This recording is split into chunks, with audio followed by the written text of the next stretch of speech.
இந்திய இலங்கை நண்பர்கள் அனைவருக்கும் வணக்கம். நாம் ரெண்டு இலங்கை நண்பர்களோடு சேர்ந்து நான் இருந்துகிட்ருக்கேன். நாங்கள் பார்த்திங்கன்னா ஒரு 10 நாளைக்கு முன்னாடி இலங்கைக்கு வந்தோம். எங்களை நல்லா வெல்கம் பண்ணி நல்லா இலங்கை முழுக்க நம்மளை சுற்றி காட்டி அருமையாக இன்றைக்கி கடைசி நாளில் உட்காந்துருக்கோம். இதோடைய அனுபவங்களை பகிர்ந்துக்கிறது தான் இந்த வீடியோ. உண்மையில் இது ஒரு நல்ல பெரிய விஷயம் உண்டு உண்மையில். ஆமாம், அந்த விஷயம் என்ன அப்படின்னாச்சுன்னா, உங்களுக்கு ஒரு 10 நாளில் நாங்கள் இலங்கையில் பட்ட அனுபவங்கள், கஷ்டங்கள், நஷ்டங்கள், சந்தோஷங்கள், அதில் பட்ட ஒரு மாதிரியான ஒரு பயண அனுபவங்கள் எல்லாத்தையும் இதில் பகிர்ந்துக்க போகிறோம். இது இந்தியா மற்றும் இலங்கை நண்பர்களுக்கு பயனுள்ளதாக இருக்கும். அப்படிதானே? உண்மையில் கட்டாயம். ஆமாம், இந்த இலங்கையில் இருக்கிற இந்த நண்பர்களை அறிமுகப்படுத்திக்கோங்க. நான் ஜெசி விலாக்ஸ் என்ற யூடியூப் சேனல் செய்கிறேன். நிறைய பயணங்களை மேற்கொண்டிருக்கிறேன். இலங்கையில் மட்டுமில்லை, வெளிநாடுகளில் ஒரு 4 நாடுகளுக்கும் போயிருக்கிறேன். மற்றது யூடியூப் சேனல் செய்கிறேன். கட்டாயம் பயண அனுபவம் நிறையவே இருக்குது அப்படின்னு தற்பெருமையால் சொல்லிக்கொள்ளும். கண்டிப்பாக. என்னுடைய பேர் அருஷ்டின். நான் இலங்கையில் மன்னார் மாவட்டத்தில் இருக்கிறேன். கிட்டத்தட்ட ஒரு 5 வருஷமாக அந்த யூடியூப் சேனலுக்குள்ளே வந்தது. ஆனால் சில பல தனிப்பட்ட காரணங்களாலேயும் நான் தொடர்ந்து செய்யக்கூடிய நிலைமையில இல்லை. ஆனால் இப்போ ஒரு 3 வருஷத்துக்கு முன்னுக்கு லடாக் பயணம் போயிருந்தேன். ஸோ அந்த பயணத்தில் தான் பெஸ்ட் டைமாக அந்த ப்ரோவை மீட் பண்ணேன். அதே மாதிரி ஜெசி ப்ரோவை எனக்கு கிட்டத்தட்ட யூடியூப் சேனல் செய்யும்போதே எனக்கு அந்த பழக்கம். இப்போ இந்தியா போயிட்டு லடாக் பயணம் முடிச்ச பிறகு நான் ப்ரோ கிட்ட சொல்லியிருந்தேன், கட்டாயம் ஸ்ரீலங்கா அந்த மாதிரி எங்களையும் சந்திங்க, இந்த மாதிரி ரைட்லாம் போகலான்னு சொல்லியிருந்தேன். அதே மாதிரி ப்ரோக்கள் இப்போ வந்திருக்கிறாங்க. இப்போ பார்த்திங்கன்னா நான் இந்தியாவுக்கு 2 பேருமே வந்திருந்தாங்க. இப்போ ஜெசி ப்ரோவும் அருஷ்டின் ப்ரோவும் வந்திருந்தாங்க. அவங்க வரும்போது ஒரு என்னால் முடிந்த அளவுக்கு ரொம்ப ஒன்றும் பிரமாதமான சொல்ல முடியாது, அவங்கள விருந்தோம்பல் பண்ணியிருந்தேன். இது ஜெஸ்ஸியும் சரி அருஷ்டினும் சரி, அவங்க இந்தியா முழுக்க பயணம் போகிறதுக்கு சில பல ஆலோசனைகளை கொடுத்துருந்தேன். அது வச்சுக்கிட்டு அவங்க இந்த ஒரு 2 வருஷம் கழித்து என்னை முழுமையாக பழி வாங்கிட்டாங்கன்னு தான் சொல்லணும்.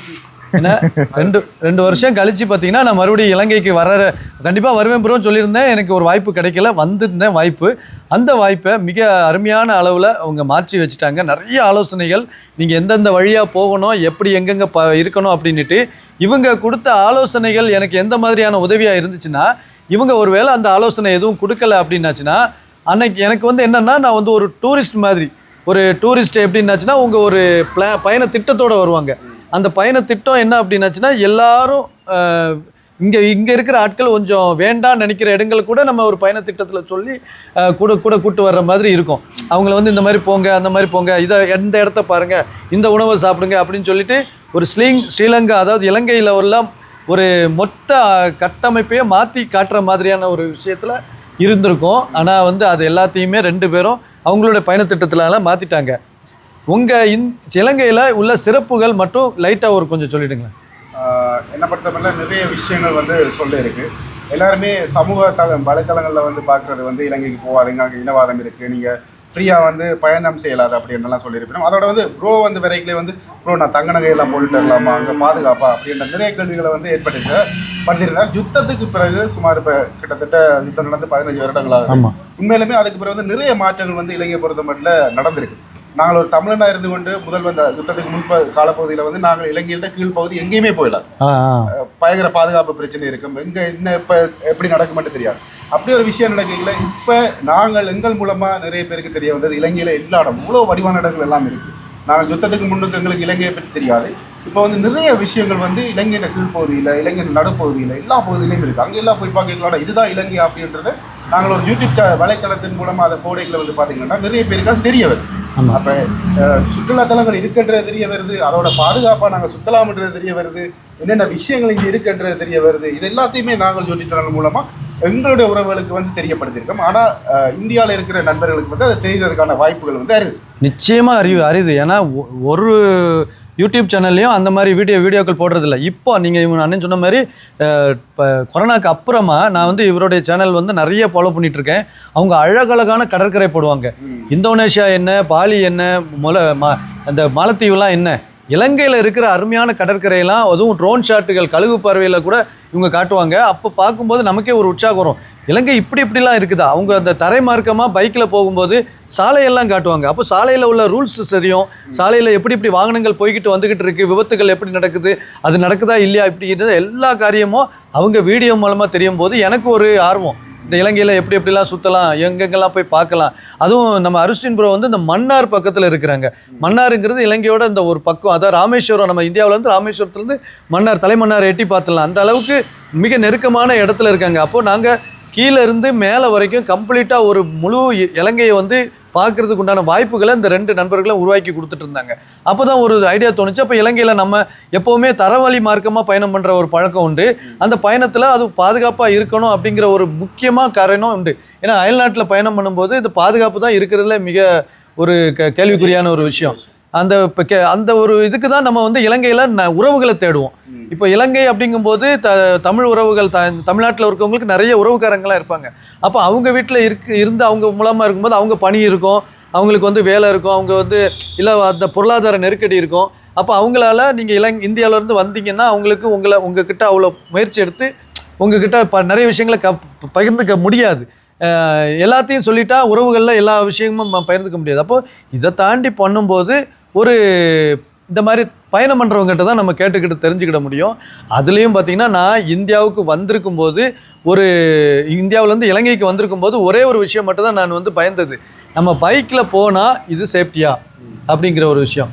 இலங்கையை பொறுத்த மட்டும் இப்போ நான் இந்தியாவோட ஒப்பிட்டு கதைக்கிறேன் அப்படின்ற ஒரு விஷயத்தை தவிர்த்து இலங்கையை பொறுத்த மட்டும் வந்து கூடுதலான மக்கள் வந்து டிராஃபிக் ரூல்ஸை ஃபாலோ பண்ணுது. ஆமாம், ஹெல்மெட் அணிகிறது, இன்சூரன்ஸ் டேக்ஸ் வச்சிருக்கிறது, மற்றது வெள்ளக்கூடாது இருந்தாலும் ஓவர்டேக் பண்ணாது, அப்படியான நிறைய ரூல்ஸ்களை வந்து ஃபாலோ பண்ணிக்கலாம்.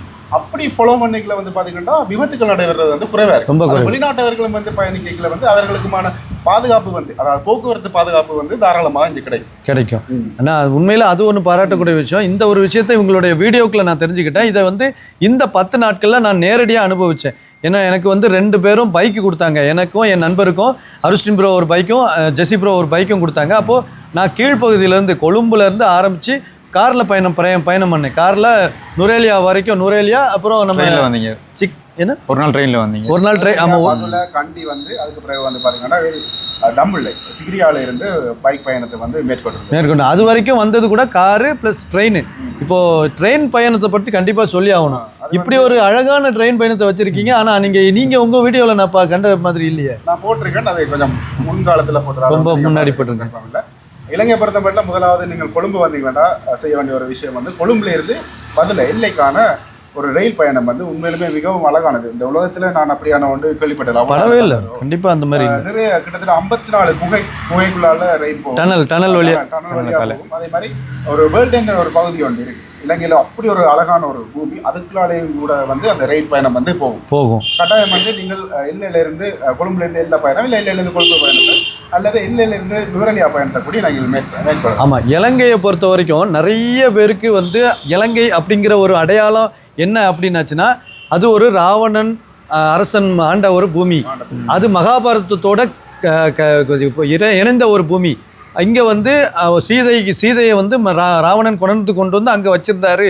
அங்கே ஒரு வனத்தோட்டம் இருக்குது. இது மட்டும்தான் இந்திய மக்களுக்கு தெரியும். இதை தாண்டி பெருசாக ஒன்றும் தெரியாது.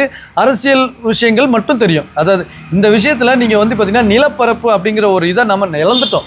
நாங்கள் இந்தியாவில் உள்ளவங்களுக்கு நிலப்பரப்பு இலங்கையோட நிலப்பரப்பு சுத்தமாக தெரியாது.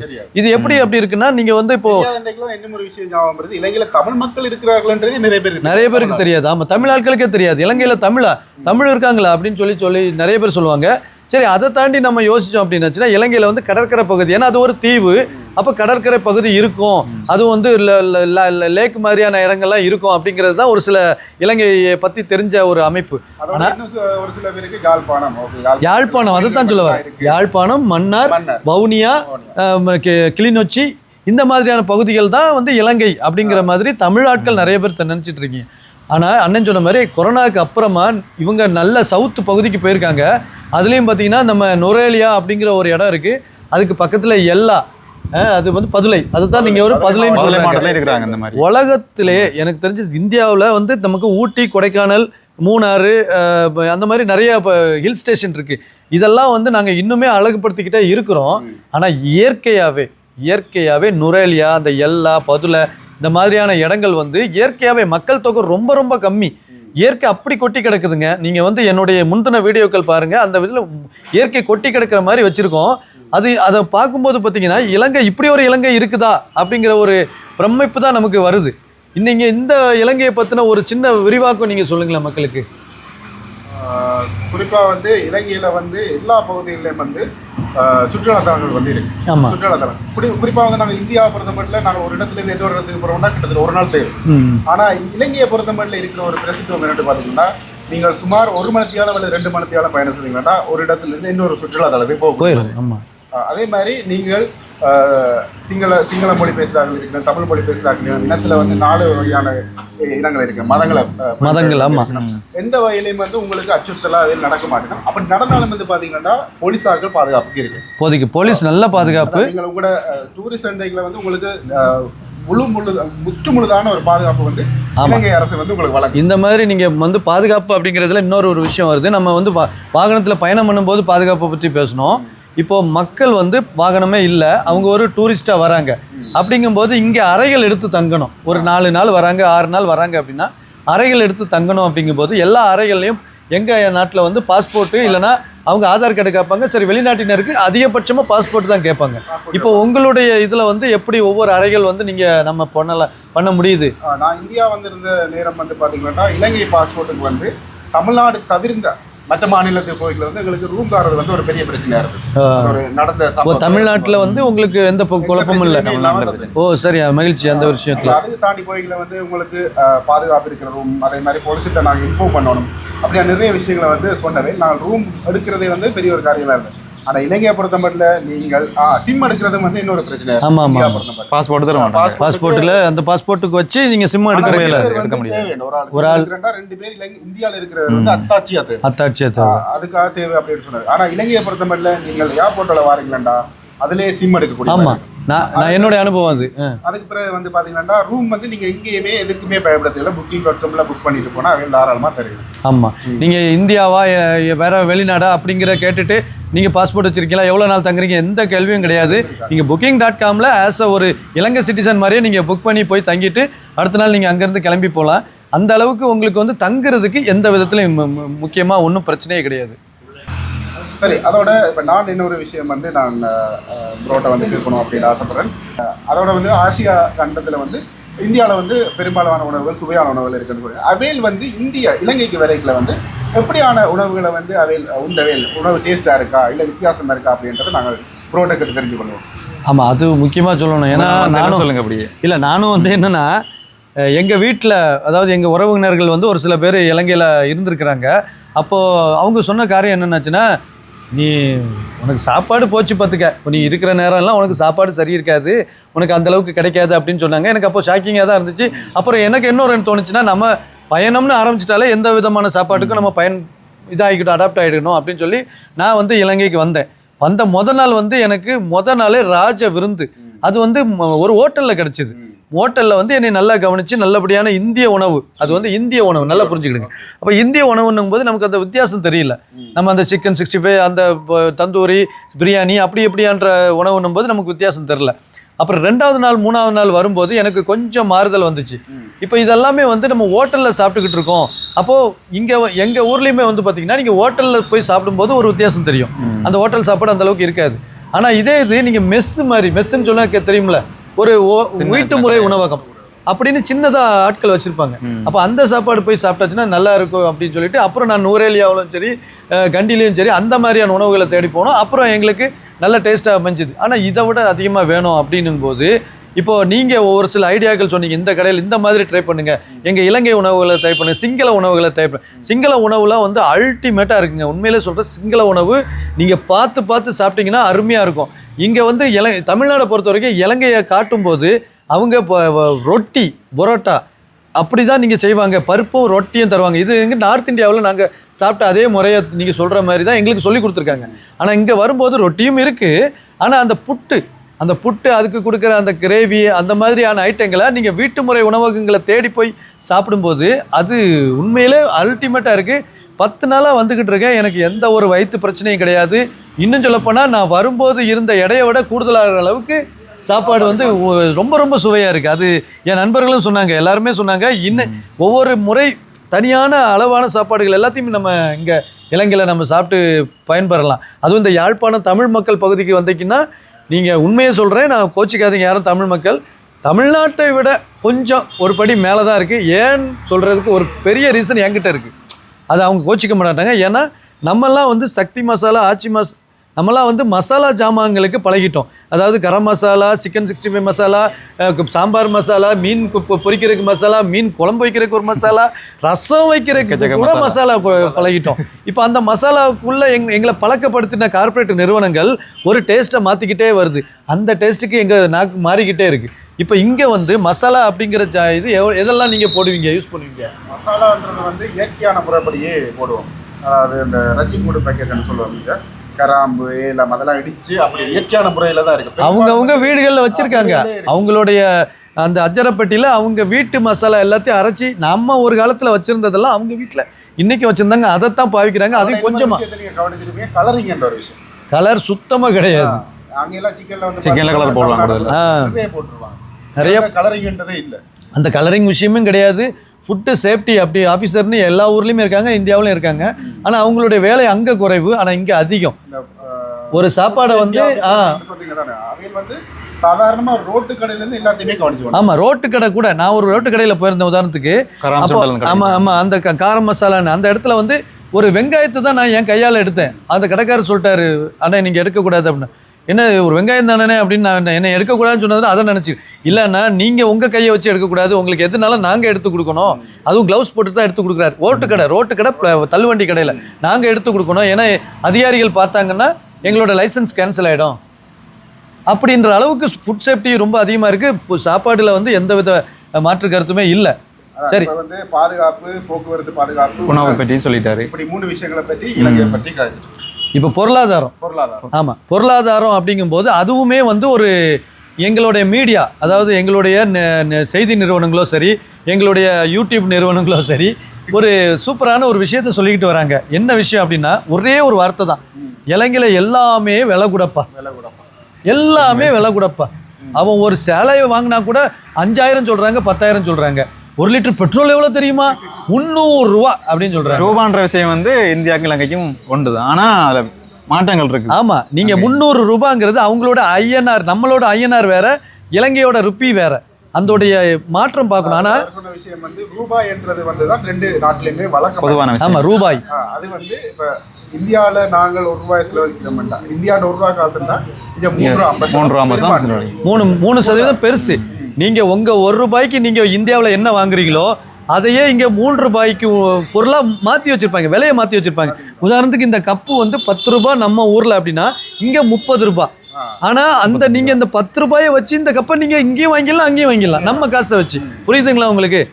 இந்திய காசு 10 ரூபாயை வச்சு இங்கே வாங்கினாலும் அதை 30 ரூபான்னு சொல்லி விற்பாங்க. உங்கள் 10 ரூபாயை தான் வாங்குவாங்க. அவங்க இந்தியாவோட 10 ரூபாய் தான் இந்த கப்போட விலை. ஆனால் அவங்க என்ன சொல்லுவாங்க அப்படின்னா 300 ரூபாய் பெட்ரோல் வந்து 300 ரூபாய், இங்கே 305 ரூபாய்னா 305 ரூபாய். அதில் முக்கியமான விஷயம், இலங்கையில் நீங்கள் கொழும்பு சவுத்தில் ஆரம்பித்து நார்த்தில் இருக்க மன்னார் யாழ்ப்பாணம் வரைக்கும் 305 ரூபாய் தான். ஒரே ரேட்டு தான். நம்ம மாகாணத்துக்கு மாகாணம் மாறுறது, நமக்கு ஸ்டேட்டு மாறும். இத்தனைக்கும் தமிழ்நாட்டிலே நீங்கள் வந்து சென்னையில் ஒரு ரேட் இருக்கும், கன்னியாகுமரியில் ஒரு ரேட் இருக்கும். ஆனால் இங்கே வந்து அப்படி கிடையாது, எல்லாமே ஒரே ரேட்டு 305 ரூபாய். சரி, 305 ரூபாய்க்கு பெட்ரோல் போடுறடே, எத்தனை லிட்டர் போடுவேன்னு தெரியுமா? 1 லிட்டர் போடுவாங்க. 1 லிட்டர் 305 ரூபாய்க்கு நம்மளுடைய காசை நீங்கள் கால்குலேட் பண்ணிங்கன்னா 100 ரூபாய். இன்றைக்கி நம்ம ஊரில் பெட்ரோல் என்ன விலை? 100 ரூபாய். அதே 100 ரூபாய்க்கு நான் இங்கே வந்து 300 ரூபாய் கன்வெர்ட் ஆகி நான் போடுறேன் பெட்ரோல். ஆக நான் 100 ரூபாய்க்கு தான் போடுறேன். ஆக நான் ஒரு இட்லியை சாப்பிட்றேன்னா அந்த நம்ம ஊரில் 10 ரூபான்னா ஆக 10 ரூபா தான் கொடுக்குறேன். நம்ம ஊரில் ஒரு பிரியாணி சாப்பிட்றேன்னா நம்ம ஊரில் 150 ரூபா பிரியாணினா இங்கே 450 ரூபா பிரியாணி. அது 450 ரூபா ஏன் கொடுக்குறேன்? நம்மளுடைய பைசா மல்டிப்ளை ஆகுது, நம்மளுடைய பைசாவோட மதிப்பு இங்கே கூடுது. அதுதான் காரணம் இல்லையா? இலங்கையில் ஒரு பொருளுமே பைசா கூட கிடையாது. வண்டி வாகனங்கள் அவங்களுடைய டாக்ஸ் பையக்காக வண்டி வாகனங்கள் மட்டும்தான் இந்தியாவில் நமக்கு வந்து சிம்பிளா சொல்லலாம். இலங்கையை பொறுத்த மாதிரி இலங்கையில் இருக்கிற பொருட்கள் வந்து இந்தியாவில் 4 மடங்கு 3.5 மடங்கு பெருசா இருந்தாலும் ஒரே விலையை தான் ஒரே விலை. இலங்கையில வந்து இறக்குமதி செய்யற பொருட்கள் வந்து இலங்கை ஆட்களுக்கு வந்து கூடுதலா இருக்கு. வாகனங்களுக்கு டேக்ஸ் வந்து 350 சொல்லி சொல்றாங்க. ஆமா, இலங்கையில வந்து உங்களுக்கு வெளிநாட்டுல இருந்து பொருள் வந்ததுன்னா அதுக்கு அவங்க டாக்ஸ்ங்கிற வர்ற பொருட்கள் வந்து நீங்க சுற்றுலா பயணிகளா வரக்கு உங்களுக்கு தேவையில்லையே, சுற்றுலாவா வர்ற உங்களுக்கு தேவையில்லையே, நமக்கு தேவையில்லையே. நமக்கு தேவையானது உணவு, தங்குமிடம், நம்ம ஏதாவது ஒரு சின்ன பொருள் வாங்கிட்டு போகிறோம், ஒரு மெமரிக்கு வாங்கிட்டு போன பொருட்கள், அதுக்கப்புறம் சுற்றுலாத்தலங்களுடைய என்ட்ரி டிக்கெட்ஸு, இது எல்லாத்தையும் கால்குலேட் பண்ணிங்கன்னா கூட வரும். இதே பண மதிப்போட ஒரு நாடு எங்கள் நாட்டுக்கு பக்கத்து நாடு இப்போ அண்டை நாடு இலங்கை, அந்த பக்கம் மேல் பக்கம் வந்து பூட்டான்னு ஒரு அண்டை நாடு இருக்குது. அந்த ஆமாம் பூட்டான்னு இருக்குல்லையே, அந்த அண்டை நாட்டில் வந்து பார்த்தீங்கன்னா உங்களுக்கு அந்த காசு நம்ம 100 ரூபாய் அவங்களுக்கும் 100 ரூபாய் தான். ஆனால் அங்கே போனீங்கன்னா ஒரு 100 ரூபாய்க்கு நம்ம ஊரில் கிடைக்கிற அளவு அங்கே குறையும், குவான்டிட்டி குறையும். ரெண்டாவது நம்ம இலங்கையில் வந்து வெளிநாட்டு ஆட்கள் உள்ளே வராங்க. அதாவது இந்தியா கூட அவங்களுக்கு அயல்நாட்டு ஆட்கள் தான். நம்ம ஒரு இடத்துக்கு டூரிஸ்ட் பிளேஸாக போனோம்னா ஒரு புத்த மடாலயத்துக்கு போகிறோம் அப்படின்னா என்ட்ரி டிக்கெட் 100 ரூபாயிலிருந்து 1500 ரூபாய் வரைக்கும் வச்சுருப்பாங்க. இந்த 100 ரூபாங்கிறது லோக்கல் ஆளுகளுக்கு, அதாவது இலங்கை ஆட்களுக்கு. 1500 ரூபாங்கிறது வெளி ஆட்களுக்கு. இப்போ 1500 ரூபாயை நீங்கள் குறைச்சி பார்த்தீங்கன்னா, அதாவது மல்டிபிளில் உள்ள 1500 ரூபாயை குறைச்சி பார்த்தீங்கன்னா 500 ரூபாய். நீங்கள் இந்தியாவில் ஏதாவது ஒரு கோயிலுக்கு போனாலோ இல்லை ஒரு பழம்பெருமை வாக்க ஒரு என்ன சொல்கிறது ஒரு நினைவிடத்துக்கு போனாலோ 500 ரூபா டிக்கெட் நம்ம ஊர் ஆளுகளுக்கே இருக்குது. 200 ரூபாயிலேருந்து 500 ரூபா இருக்குது. ஸோ அதே தான் நீங்கள் இங்கே வெளிநாட்டுக்கு வந்தாலும் கொடுக்குறீங்க, அதான் வெளிநாடுனால இலங்கைக்கு வந்தாலும் கொடுக்குறீங்க.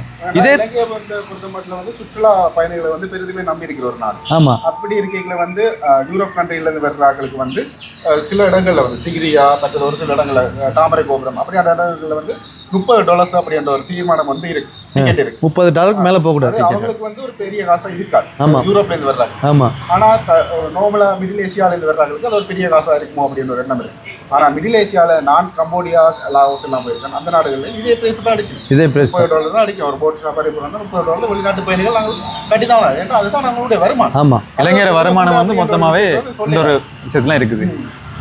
சுற்றுலா பயணிகளை வச்சு தான் இலங்கை வருமானம் இருக்குது. இப்போ நாங்கள் வந்து இந்த காணொலி ரெடி பண்ணதுக்கு உண்டான ஒரு விஷயமே வந்து பார்த்தீங்கன்னா, சுற்றுலா பயணிகளோட வருகை இலங்கைக்கு அதிகமாக இருந்துச்சுன்னா அவங்களுக்கு நல்ல ஒரு சப்போர்ட் இருக்கும். இது வந்து ஒரு சுற்றுலா பயணியாக நான் சொல்ல வேண்டியது. இது அரசாங்கத்துக்கு உண்டான ஒரு நிறைய மாறுபாடுகள் இருந்தாலும் நம்ம சுற்றுலா பயணியாக நம்ம வேற எங்கேயோ நாடுகளுக்கு போகும்போது அதை விட பட்ஜெட்டில் வரக்கூடிய ஒரு நாடுகளுக்கு நம்ம ஏன் வரக்கூடாது அப்படிங்கிறக்காக தான் இதை பண்ணுறோம். இதில் நீங்கள் தங்கும் இடம் கூட, அதாவது ஒரு ரூமை நீங்கள் எடுத்தீங்கன்னா கூட நம்ம இந்தியாவில் குறைஞ்சது 4 பேர் தங்குறீங்க, ஒரு 2 பேர் தங்குறீங்கன்னா 2000 ரூபா வரும். 4 பேர் தங்குறீங்கன்னா ஒரு 3000-4000 ரூபாய்க்குள்ள ரூமுக்கு எடுக்கலாம். அதே விலைக்கு தான் இங்கே கிடைக்குது. ஒரு ரூம் வந்து 8000 ரூபாய். நாங்கள் இப்போ பின்னாடி தங்கி இருக்கிற ரூம் வந்து ஒரு நாளைக்கு 3 பேர் தங்குறதுக்கு 5000 ரூபாய், 8 பேர் 8 பேர் தங்குறதுக்கு 10,000 ரூபாய் இருக்குது. அதை நீங்கள் குறைச்சி பார்த்தீங்கன்னா கரெக்டாக அதே காசு வந்துடுது நம்ம இந்தியாவோட காசு. இப்போ எல்லா பட்ஜெட்லேயும் மட்டும் பார்க்கும்போது உங்களுக்கு இந்தியாவிலேருந்து நீங்கள் வந்து இங்கே போய் திருப்பி நீங்கள் இந்தியாவுக்கு போகிறீங்க அப்படின்னா ஒரு 40,000 ரூபாய் ஆகுதுன்னா, இதே தான் நீங்கள் இந்தோனேஷியா மாலி இந்த மாதிரி இடத்துக்கு போகும்போது இன்னும் கூடுதலாக தான் ஆகுது. ஃப்ளைட் டிக்கெட்லாம் அதிகமாகுது. இப்போ ஃப்ளைட் டிக்கெட் வரைக்கும் இலங்கை குறைச்சிட்டாங்க. அதுக்கப்புறம் ஃபெரின்னு ஒரு விஷயம் இருக்குது. இங்கேருந்து நம்ம யாழ்ப்பாணத்துலேருந்து அது என்னென்னா காங்கேசன் துறைமுகத்துலேருந்து நாகப்பட்டினத்துக்கு போகுது. நாகப்பட்டினத்துலேருந்து காங்கேசன் துறைமுகத்துக்கு வருது மிக குறைந்த விலையில். நம்ம இந்தியா மதிப்பில் வந்து 4000 ரூபாய்க்குள்ளே தான் அந்த டிக்கெட் இருக்குது. இல்லை ஃப்ளைட் டிக்கெட் வந்து ஒரு 7000-8000க்குள்ளே தான் இருக்குது. டோட்டலாகவே ஒரு 12,000-13,000 ரூபாய் டிக்கெட்டில் நம்ம ஒரு வெளிநாட்டுக்கே போயிட்டு வந்துடலாம். அதுக்கப்புறம் நம்ம இங்கே சுற்றி பார்க்குறதுக்கு உண்டான செலவுகள். இலங்கையை பொறுத்த மட்டும் இந்தியாவிலேருந்து வரீங்கன்னா உங்களுடைய போக்குவரத்து செலவு வந்து குறைவாக இருக்குது. ஆமாம். நாங்கள் செலவழிக்கிற காசு. அதே மாதிரி நீங்கள் இந்தியாவில் ஒரு சுற்றுலா மேற்கொள்றீங்கன்னா அங்கே செலவழிக்கிற அந்த பணம் வந்து இங்கே அதே அளவு தான் செலவழிக்கும். நாங்கள் தான் இந்தியா ட்ரிப் ஒரு 10 நாள் ட்ரிப் போவாங்க, அதே காசு தான் இங்கேயே போகுது. நீங்கள் வந்து 3 மடங்கா பார்க்க தான் உங்களுக்கு பெருசாக இருக்கிற மாதிரி தோணும். ஆமாம். ஏன்னா வாகனங்கள விலையை யோசிக்கும் போது அது பெரிய மடங்குல இருக்குது. மற்றபடி எல்லாமே சுற்றுலா பயணிகளுக்கு அவையில் தேவையில்லை. நாங்கள் இந்த கொமனான விஷயங்கள் போக்குவரத்து, சாப்பாடு, ரூம் வசதிகள் ஒப்பிட்டு பார்க்க நீங்கள் எதையும் விலை கொடுத்து வாங்க போகிறது இல்லைங்க. இந்த 3 விஷயங்கள் வந்து இந்தியாவில் நீங்கள் செலவழிக்கிறதா இங்கே செலவழிக்க போகிறீங்க. அதனால் இந்த சோசியல் மீடியாக்கள் அப்படியான்னு சொல்கிறது எல்லாத்தையும் நம்பாதீங்க. இது மொத்தத்துக்கு நீங்கள் வந்து பார்த்தீங்கன்னா நம்மளுடைய சமூக வலைத்தளங்களும் அப்புறம் வாய்மொழி பரவல் அது அதிகமாக இருக்குது. வாய்மொழி பரவல் வந்து இந்தியா ரொம்ப இலங்கை வந்து ரொம்ப பொருளாதார நிலைமையில் ரொம்ப அடிபட்டு போய் நிற்கிறாங்க. அவங்க வந்து காசுக்காக என்ன வேணாலும் பண்ணுவாங்க. இலங்கையில் வந்து திருட்டு நிறையா இருக்குது. அதுக்கு மாதிரி வந்து நம்மளோட ஏமாற்று வேலை அதிகமாக இருக்குது. ஒரு விஷயம் வந்து திருட்டு நிறைய இருக்குன்னு சொல்லணும். சுற்றுலா கம்பெனிகள் இருக்கிறது நம்பி நீங்கள் இலங்கைக்கு வர வேண்டாம். நேற்று ஒரு சம்பவம் வந்து நடந்தது. 25 பேர் கொண்ட குழு உண்டு, 22 பேர் கொண்ட குழு உண்டு. 25,000 ரூபாய் இந்திய காசு 25,000 ரூபாய் வந்து 2 நாள் பயணம். காசுக்கு வந்து 19 லட்சம் ரூபாய் 2 நாள் ட்ரிப்புக்கு வந்து 2 நாள் ட்ரிப்பு. வெள்ளிக்கிழமை அவங்க அங்கேருந்து வரணும், சனி ஞாயிறு சுற்றி பார்க்குறாங்க, திங்கக்கிழமை கொண்டு போய் விட்டுருவாங்க. 2 நாள் இடங்கள் வந்து இந்த கோயில்கள். நான் நேற்று அவையில் கழிச்சுறாங்க கேட்ட இடம், நீங்கள் என்னென்ன இடம் சுற்றி பார்த்துருங்க. தம்பி அந்த நல்லூர் கோயில் பார்த்து சேர்ச்சி பார்த்தேன் தம்பி அப்படின்றாங்க. அந்த சுற்றுலா பயணிக்கு எப்படியான ஒரு மனநிலை இருக்கும். அதோட வந்து நாங்கள் நேற்று போய் ஒரு இடத்துல சாப்பாட்டுக்கு போகிறோம். நாங்கள் ஓகே நல்ல சாப்பாடு இல்லைன்னு அந்த இடத்துல யோசிச்சு கொண்டிருக்கோம். வேற எங்கேயா போய் சாப்பிடும்போது அதே ஹோட்டலில் அந்த 22 பேரையும் கொண்டு வந்து வச்சு சாப்பாடு பிடிக்கும். ஆமாம், அந்த அம்மாட்ட கேட்குறேன், என்னம்மா சாப்பாடு இந்த மாதிரி உங்களுக்கு பிடிக்கல? எங்க தம்பி இங்கே ஒன்றுமே நல்லா இல்லை அப்படின்றா. ஆமாம், இலங்கையில் சாப்பாடே நல்லா இல்லை, எல்லாம் கொள்ள காசு அடிக்கிறாங்க சொல்கிறாங்க அப்படிங்கிற வார்த்தை அந்த அம்மாட்ட இருந்து வருது. இதுக்கு முழு காரணம் யாருன்னா டிராவல் ஏஜென்சிஸ். ஆமாம், அந்த பயண திட்டத்தை கொண்டு வந்து அவங்கள எல்லாம் காசை வாங்கி 25,000 ரூபா வாங்கி இலங்கை காசுல அது எவ்வளோன்னு அதை சொல்லுங்க. 19 லட்சம் ரூபா வருது. ஆமாம், இலங்கை காசுக்கு அந்த 22 பேரை கூட்டிட்டு வந்த மொத்த காசு வந்து 19 லட்சம் ரூபாய் வருது. ஆனால் 2 நாள் ட்ரிப்பில் கூட்டிட்டு வந்திருக்கிறாங்க. அப்போ அவங்க கண்ணோட்டம் எப்படி இருக்கும்? அவங்கள கூட்டிட்டு போகிற இடம் எல்லாமே ரொம்ப ட்ரையான இடம். அவங்கள சாப்பாடு கொடுக்குறது எல்லாமே ரொம்ப மோசமான உணவுகள், திருப்பி மோசமான உணவுகளை கொடுத்துட்டா ஆட்டோமேட்டிக்காக என்ன ஆகும்? அவங்க வந்து இதுவே பெருசு தான், நமக்கு கிடைச்சதே பெருசு மனநிலை அப்படி தான் இருக்கும். நைட்டு 9:30 மணி ஒரு ஹோட்டலில் கொண்டு போய் விட்டு ஆக கழிவான சாப்பாடு சாப்பிட சொன்னால் இலங்கையில் இப்படி தான் இருக்கும், நம்ம தான் அட்ஜஸ்ட் பண்ணி சாப்பிடணும்னு அவங்க என்னமோ பெருந்தன்மையாக சாப்பிட்டுட்டு போகிற மாதிரி நினச்சிட்டு போகிறாங்க. பட் அது உண்மை கிடையவே கிடையாது. நீங்கள் வந்து இங்கே குழுவாக வர்றீங்க அப்படின்னாச்சுன்னா இங்கே நிறைய தாய்மார்கள் இருக்காங்க. அவங்ககிட்ட ஒரு சின்ன தொகையை கொடுத்துட்டிங்கன்னா அவங்க இலங்கை சாப்பாடு, சிங்கள சாப்பாடு, தமிழ் சாப்பாடுன்னு விதவிதமாக உங்களுக்கு செஞ்சு தருவாங்க. அதுலேயும் இந்த புட்டு, இந்த பக்கம் நீங்கள் தமிழ் ஆட்கள் பக்கம் வந்தீங்கன்னா புட்டும் அந்த இந்த ஒரு இது சொல்கிறீங்களா சாம்பார் மாதிரி அந்த சொதி சொதி புட்டு, அதுவும் தமிழ் இடங்கள் கூழ், அதே மாதிரி தோசை, இட்லி, எல்லாம் வித்தியாசமா இருக்கும். நீங்க இங்கே ஒரு ஆளை பிடிச்சி நீங்க வந்து செய்ய சொல்லலாம். இதுக்கு வந்து நீங்க அதிகமா எனக்கு தெரிஞ்சு எல்லா நாட்டிலும் நடக்கிற ஒரு விஷயம் டிராவல் ஏஜென்சிக்காரங்க பண்ற அநியாயம். இந்த அநியாயத்துக்காக தான் இந்த வீடியோவே நாங்கள் செய்கிறது.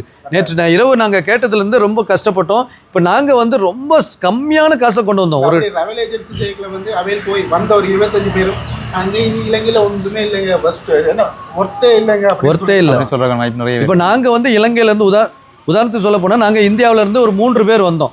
எங்களுக்கு 3 பேர் நாங்கள் 10 நாள் இருக்கிறோம். 10 நாளில் நாங்கள் செலவு பண்ண காசு வந்து இந்தியா காசில் 30,000 ரூபாய். நம்ப முடியுமா உங்களுக்கு? 30,000 ரூபா. எப்படின்னாச்சுன்னா 30,000 ரூபா நாங்கள் வந்து ஆளுக்கு 10,000 ரூபா போட்டோம். நாங்கள் 10,000 ரூபா இந்தியா காசு போடுறோம். எங்களுக்கு அதை மாற்றி கொடுக்குறதுக்கு எவ்வளோ கொடுக்குறாங்க? 90,000 ரூபா கொடுக்குறாங்க. எங்களுக்கு ஒரு நாளைக்கு 10,000 ரூபா செலவு பண்ணுறோம். நாங்கள் இலங்கையில் வந்து இலங்கை காசு 10,000 ரூபா செலவு பண்ணுறோம். 9 ஆமாம், எங்களுக்கு இந்திய காசு 3,000 ரூபா வரும். 3 பேருக்கு ஒரு நாளைக்கு நீங்கள் அவங்க வந்து சாப்பாடு, ஸ்டே, வண்டி போக்குவரத்து எல்லாம் சேர்த்தாலுமே ஒரு 3,000 ரூபா நாள். இதை இந்தியாவில் இதுக்கு மேலே தான் ஆகும். ஊட்டி, கொடைக்கானல் மாதிரியான ஒரு காஸ்ட்லி இடத்துக்கு போகும்போது இன்னும் கூடுதலாக தான் ஆகும்.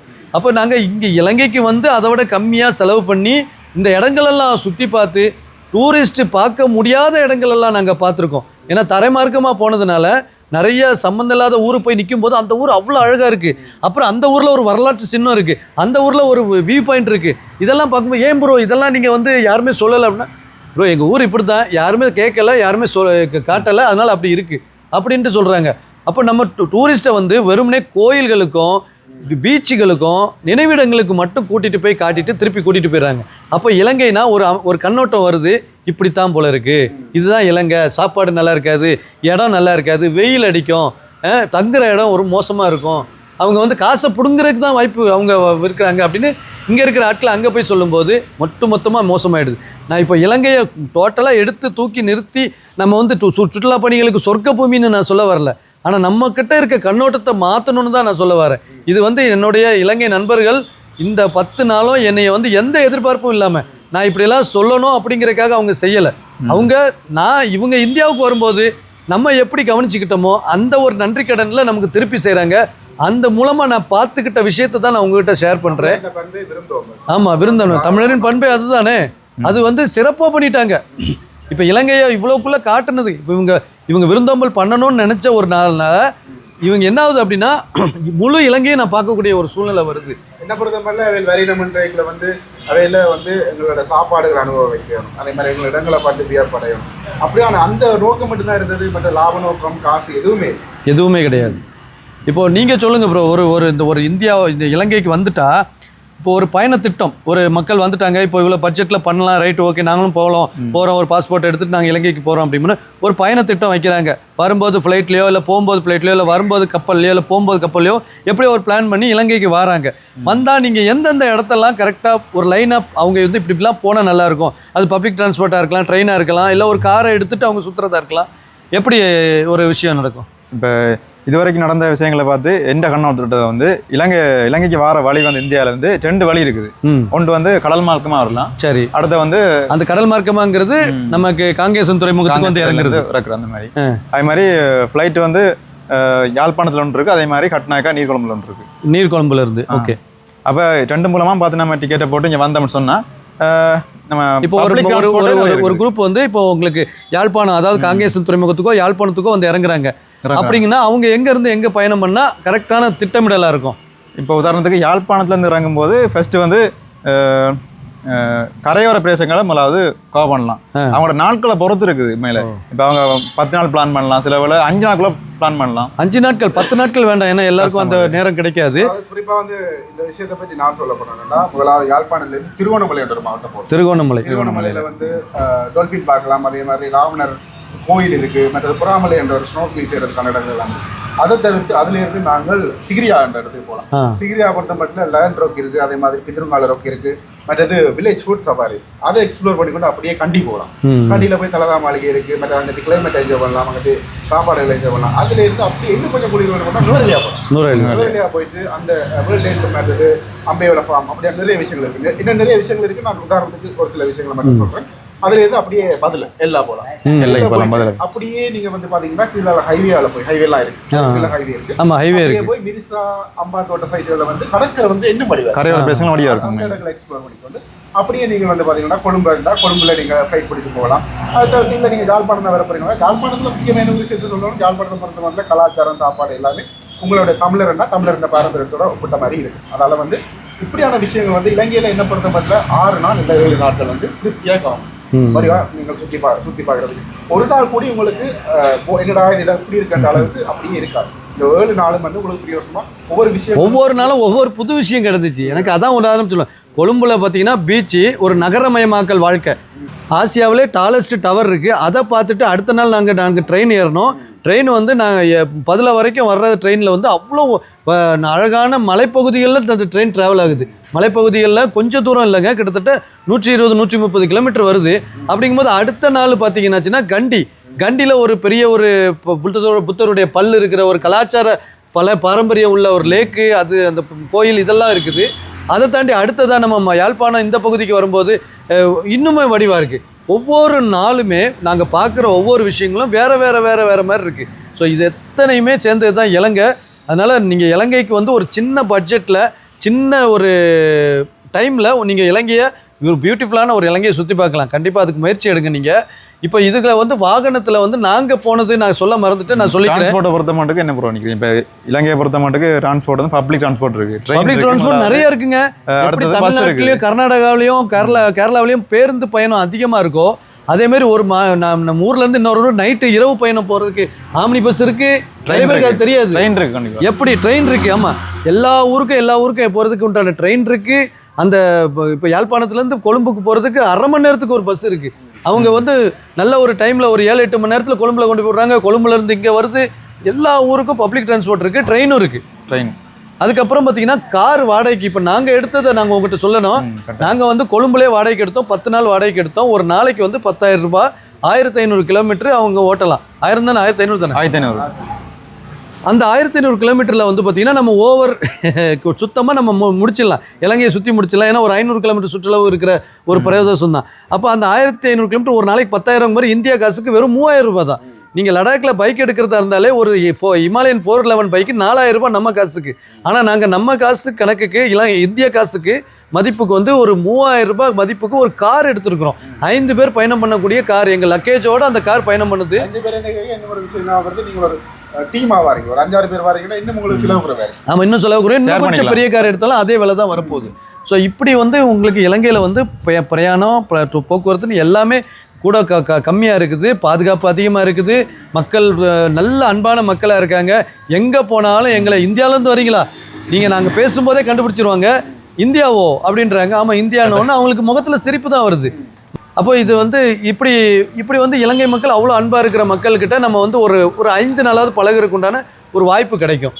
ப்ரோ அடுத்த இதை நீங்கள் முக்கியமாக டிரான்ஸ்போர்ட்டை பற்றி வந்து காரை பற்றி சொல்லிட்டீங்க, இப்போ ட்ரெயினை பற்றி சொல்லிட்டீங்க, பஸ்ஸை பற்றி சொல்லிட்டீங்க.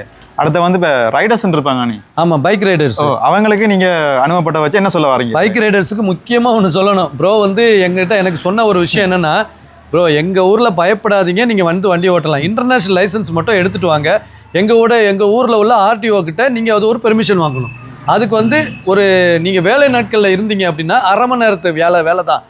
நீங்கள் அரை மணி நேரத்து வேலையில் அந்த வேலை நேரத்தில் உங்களுக்கு வந்து லைசன்ஸ் கையில் கொடுத்துருவாங்க. இதை வச்சு நீங்கள் இலங்கை ஃபுல்லாக ஓட்டலாம். ஒரு விஷயம் வந்து அடுத்த மாதம் 15ஆம் தேதியிலேருந்து அமலாக போகுது. இலங்கை விமான நிலையத்தில் வந்து இந்த லைசன்ஸை வந்து நீங்கள் கொடுப்பாங்க. ஓ டெம்பரரி லைசன்ஸ் வந்து டெம்பரரி லைசன்ஸ். ஆமாம் உங்கள் நாட்டிலேருந்து கொண்டு வந்த லைசன்ஸை வச்சு அந்த டெம்பரரி லைசன்ஸ் நீங்கள் எத்தனை நாளைக்கு அப்புறமா அந்த லைசன்ஸ் எடுத்துட்டு நீங்கள் இலங்கையில் 2 பைக் எடுத்து தாராளமாக. இங்கே வந்து பைக் ரைடர்ஸுக்கு இந்த ஒரு விஷயம் என்ன அப்படின்னாச்சுன்னா, உங்களுக்கு வந்து இந்த இலங்கையில் வண்டி ஓட்டுறீங்க அப்படின்னா நீங்கள் ஒரு 150 சிசி பைக் எடுத்தாலே போதும். அதுக்கு கீழே ஸ்கூட்டர் அந்த மாதிரி எடுத்தாலே போதும். ஸ்கூட்டர் எடுத்தால் ரொம்ப தூரமாக ஓட்ட இயலாது, ஒரு 100 கிலோமீட்டருக்குள்ளே தான் நீங்கள் ஓட்டிக்கிட்டணும். ஒருவேளை நீங்கள் 150 சிசி இந்த எஃப்செட்டு ஹோண்டாவில் எல்லாம் பைக் இருக்குது, இந்த மாதிரி பைக்குக்கெல்லாம் ரெண்ட் கொடுக்குறாங்க. இதோட விலை வந்து பார்த்திங்கன்னா ஒரு நாளைக்கு 9,000லேருந்து புல்லட் மாதிரியான வண்டி 12,500 வரைக்கும் இருக்குது. இது வந்து பார்த்தீங்கன்னா 12,000 வந்து குறைஞ்ச விலைக்கே இருக்குது. 3000லேருந்து 4000 ரூபாய்க்குலாம் இருக்குது. ஸ்கூட்டிலாம் ஒரு நாளைக்கு 3000 ரூபா தான். அப்போ நம்ம காசுக்கு வந்து 1000 ரூபாய் தான் ஒரு நாளைக்கு. பெரிய ஆச்சரியம். நாங்கள் ஒரு நாள் ஃபுல்லாக எடுத்து நுரேலியாவில் சாரி அது என்ன எல்லாவில் எடுத்து ஓட்டணும். ஒரு 3000 ரூபா கையில் கொடுத்து வந்தாச்சு. அப்போது இது நம்மளோட லைசன்ஸ் அவங்க கேட்பாங்க, அதை மட்டும் பதிவு பண்ணிவிட்டு கொடுப்பாங்க. அப்போ நமக்கு வந்து ஒரு நாளைக்கு 1000 ரூபாயில் நம்ம பைக்கில் 2 பேர் வந்தீங்கன்னு வைங்களேன், ஸ்கூட்டரில் உங்கள் லோக்கல் எல்லாத்தையும் சுற்றி பார்க்குறதுக்கு எந்த டாக்ஸி காசு கிடையாது, எந்த ஒரு பார்க்கிங் ஃபீஸ் கிடையாது, ஒரு காருக்கு சார்ஜ் கிடையாது, எதுவுமே கிடையாது. எல்லா ஊர்லேயுமே பைக் ரெண்டட் கொடுக்குறாங்க ஓரளவுக்கு. அப்போ அப்படி இருக்கும்போது உங்களுக்கு திருகோணமலையிலலாம் சுற்றி பார்க்குறதுக்கு ரொம்ப யூஸ்ஃபுல்லாக இருக்கும். காருன்னு பார்த்தீங்கன்னா காரும் கூட 10,000லேருந்து 12,000 ரூபாய்க்குள்ள கிடைக்கும். ஆமாம் குரூப்பாக பைக் ரைடு வர்றவங்களுக்கு இது ரொம்ப யூஸ்ஃபுல்லாக இருக்கும். சரி பைக் ரைடு எனக்கு நான் லாங்கு போகிறேன், நான் கொழும்புல இறங்கி நான் கிட்டத்தட்ட மன்னார் வரைக்கும் நான் போகணும்னு ஆசை, எனக்கு ஜாஃப்னா வரைக்கும் போகணும்னு ஆசை அப்படின்னுச்சுன்னா அதுக்கு 150 சிசி இந்த பின்னாடி இருக்கல இந்த மாதிரியான பைக்குகள் நீங்கள் எடுத்திங்கன்னா போதும். ஒரு மாதிரி பெரிய ஆஃப் ரோடு பைக் மாதிரி எடுத்திங்கன்னா உங்களுக்கு அதை ஹேண்ட்லிங் பண்ணுற கஷ்டம். நான் ஏன் இந்த மாதிரி பைக் எடுக்கலான்னு சொன்னால், இலங்கையில் ஹைவேவில் நீங்கள் பைக் ஓட்ட முடியாது. ஹைவேயில் ஒன்லி காரு லாரி பஸ்ஸு தான் ஓடும். அப்போ நம்ம வந்து என்ன பண்ணணும் அப்படின்னாச்சுன்னா சிங்கிள் ரோட்டுகளை தான் ஓட்டணும். சிங்கிள் ரோட்டில் அதிகபட்ச வேகமே 70 கிலோமீட்டர் தான். 70ல் சிட்டிக்குள்ளே போனால் 50 கிலோமீட்டர் தான். இந்த வேகத்தில் ஓட்டும் போது உங்களுக்கு சாதாரண 150 சிசி பைக்கே நல்லா போதும்.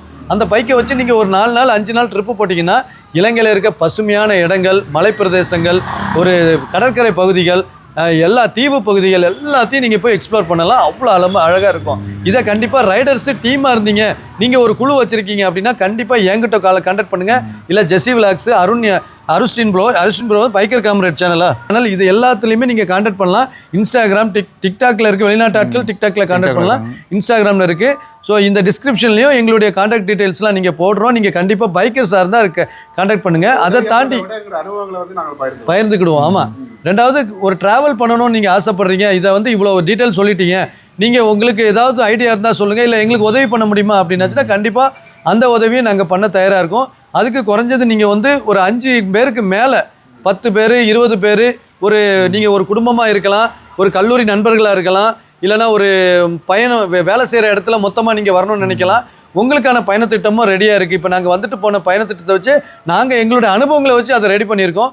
நிச்சயம் உங்களுக்கு உபயோகமாக இருக்கும். அதை நீங்கள் வேணும் அப்படின்னாச்சுன்னா அதையுமே கூட கீழே கான்டாக்ட் பண்ணி கேளுங்க. நாங்கள் உங்களுக்கு நல்லபடியான ஒரு அரேஞ்ச்மெண்ட்ஸ் கொழும்புல இருந்தோ ஜாப்னால இருந்தோ உங்களுக்கு ரெடி பண்ணி நீங்கள் நினச்சி பார்க்க முடியாத அளவுக்கு உண்டான ஒரு மகிழ்ச்சியை இலங்கை உங்களுக்கு கொடுக்குற அளவுக்கு நாங்கள் ரெடி பண்ண முடியும். இன்னும் ஒரு விஷயத்தை சொல்லிக் கொள்ளணும். இலங்கைக்கு வந்து யூரோப் சைடுலேருந்து வாராக்கள் நிறைய பேர். ஆனால் தமிழ்நாட்டிலேருந்து வாராக்கள் வந்து டிராவல் ஏஜென்சி மூலம் மட்டுமே வந்துட்டு போகிறாங்க. ஆனால் இளைஞர்கள் சமுதாயம் மத்தியில் தமிழ்நாட்டிலேருந்து வாராக்கள் இங்கே வந்து குறைவாக இருக்குது. பக்கத்து நாடு. ஆமாம். இப்போ நீங்கள் வந்து நிறைய பேருக்கு தெரிஞ்சிருக்கோம். இது நீங்கள் வந்து பார்த்தீங்கன்னா சிங்கப்பூர், மலேசியா, பாலி இந்த மாதிரி நாடுகளுக்கு போகும்போது என்னென்னா நீங்கள் தனியாக போகலாம், ட்ராவல் ஏஜென்சி தேவையில்ல, டிக்கெட் எடுத்து நம்மளே போய் அங்கேயே பைக் ரெண்டட் எடுத்து போடலாம், இல்லை பப்ளிக் டிரான்ஸ்போர்ட்டில் போகலான்ற அவேர்னஸ் இந்திய ஆட்களுக்கு நிறைய இருக்குது. ஆனால் இலங்கையை பொறுத்த மட்டும் ட்ராவல் ஏஜென்சி மூலமாக தான் வரணும், வேறு வழியே இல்லை அப்படிங்கிற மாதிரியான நினைப்பில் தான் இருக்கிறீங்க. ஆனால் அது கிடையவே கிடையாது. நீங்கள் டிக்கெட் மட்டும் எடுத்துகிட்டு வந்து இங்கே இறங்கிட்டு நல்லபடியாக சுற்றி பார்க்கலாம். அதுக்கு எந்த ஒரு குறையும் கிடையாது. அதைத்தான் யூரோப் ஆட்கள் பண்ணிட்டு இருக்காங்க, வெளிநாட்டினர் எல்லாருமே. இந்த டுக் டுக் ஒரு விஷயம் இருக்குது. ஆமாம். அதையும் எடுத்து நீங்கள் ஒரு 3 பேர் 4 பேர் வரீங்கன்னா சுத்தக்கூடிய மாதிரி. அப்படியா? இல்லை அதையும் தாண்டி எனக்கு எதாவது உதவி வேணும், நாங்கள் நீங்களே பார்த்து செஞ்சீங்கன்னா எனக்கு கரெக்டாக அந்த மாதிரி உங்களை பப்ளிக் டிரான்ஸ்போர்ட்டில் தான் கூட்டிகிட்டு போவோம். ஒரு காரு இல்லைனா ஆட்டோ இந்த மாதிரியான ட்ரெயின் மாதிரியான விஷயங்களை தான் கூப்பிட்டு போவோம். ஆனால் அதை வந்து உங்களுக்கு நீங்கள் என்ன நினைக்கிறீங்களோ அது மாதிரி போயிட்டு வர்றதுக்கு உண்டான அமைப்புகளை ரெடி பண்ணுவோம். ஒரு ட்ராவல் ஏஜென்சி இந்த இடத்த தான் நீங்கள் பார்க்கணும் அப்படின்ற மாதிரி இல்லாமல் கஸ்டமைஸ் பண்ணுற மாதிரியும் பலதரப்பட்ட இடங்கள்ல அங்கே போய் பார்க்குறதுக்கு நம்ம அதை வழிவகை பண்ணலாம். கண்டிப்பாக அந்த மாதிரி வேணும்னா ட்ரை பண்ணுங்கள். இந்த வீடியோவில் இந்த ஒரு விஷயத்தை நாங்கள் மென்ஷன் பண்ணிவிட்டு முழுமையான ஒரு நோக்கம் என்னன்னு பார்த்தீங்கன்னா, இலங்கை ஒரு அற்புதமான பயணம் பண்ணுறவங்களுக்கு உதவி பண்ணுற ஒரு தேசம். அந்த நாட்டை வந்து நம்ம மறந்துட்டு இருக்கோம். அதுக்காக தான், அதை சரி பண்ணுறதுக்காக தான் ஒரு 2 இலங்கை நண்பர்களோடு இந்த வீடியோவை நாங்கள் மேக் பண்ணியிருக்கோம். உங்களுக்கு இந்த வீடியோ பிடிச்சிக்கலாமா? முடிச்சுக்கலாம். இந்த வீடியோவையும் நீங்கள் வெளிநாட்டுக்கு ஏதாவது ஒரு நல்ல பக்கத்து நாட்டுக்கு போய் பட்ஜெட்டில் போகணும்னு நினைக்கிற உங்கள் நண்பர்களுக்கு ஷேர் பண்ணுங்கள். உங்கள் வாட்ஸ்அப் குழுக்களுக்கு ஷேர் பண்ணுங்கள். ஒரு குழுவாக இருந்தீங்கன்னா இந்த மாதிரியான ஒரு திட்டங்களை திட்டமிடுங்க. கண்டிப்பாக அதுக்கு நாங்கள் உதவி பண்ண ரெடியாக இருக்கோம். அவங்களுக்கு இந்த வீடியோவை ஷேர் பண்ணுங்கள். அதே மாதிரி இந்த சேனலை பார்த்துட்டு இருக்க யாராவது சப்ஸ்கிரைப் பண்ணலைன்னா சப்ஸ்கிரைப் பண்ணிட்டுருக்கேன். சரிங்களா? ஓகே, நன்றி, வணக்கம். நன்றி, வணக்கம்.